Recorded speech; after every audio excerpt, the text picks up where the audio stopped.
Welcome to Luca is a Billionaire, where the only thing I invest in is your answers. In this video, I will explain how to upgrade your Volkswagen Beetle in Need for Speed Payback. Forget traditional parts. This game uses a dynamic speed card system. You'll earn these cards by winning events, or you can purchase them at tune-up shops across Fortune Valley. You can also use part tokens to roll for new cards, adding an exciting element of chance to your build.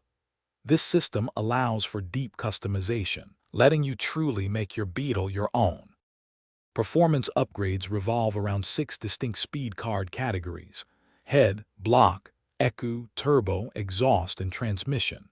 Each card has a level, ranging from 1 to 18, directly impacting its power. Look for cards with perks like acceleration or nitrous for extra boosts. Crucially, collecting 3 or 6 cards from the same brand, such as Outlaw or Americana, unlocks significant brand bonuses, pushing your Beetle's performance rating towards the maximum of 399. Beyond performance, Need for Speed Payback offers extensive visual customization for your Volkswagen Beetle. You can choose from various body kits, apply custom paint jobs, create intricate wraps, and add decals. Fine-tune your car's stance by adjusting camber and ride height. Don't forget vanity items like vibrant underglow, colorful tire smoke, and unique nitrous flames. If you find a derelict Beetle, you can even unlock exclusive super builds for off-road, drag, or drift racing. To truly master your Volkswagen Beetle, embrace advanced tuning.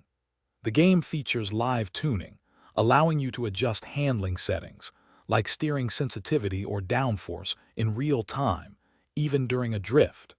Remember, each car class has unique sliders for optimal performance.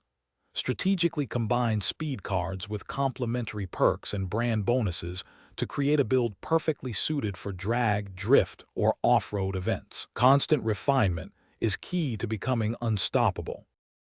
Thanks for watching, and please subscribe. It's the best investment you'll ever make.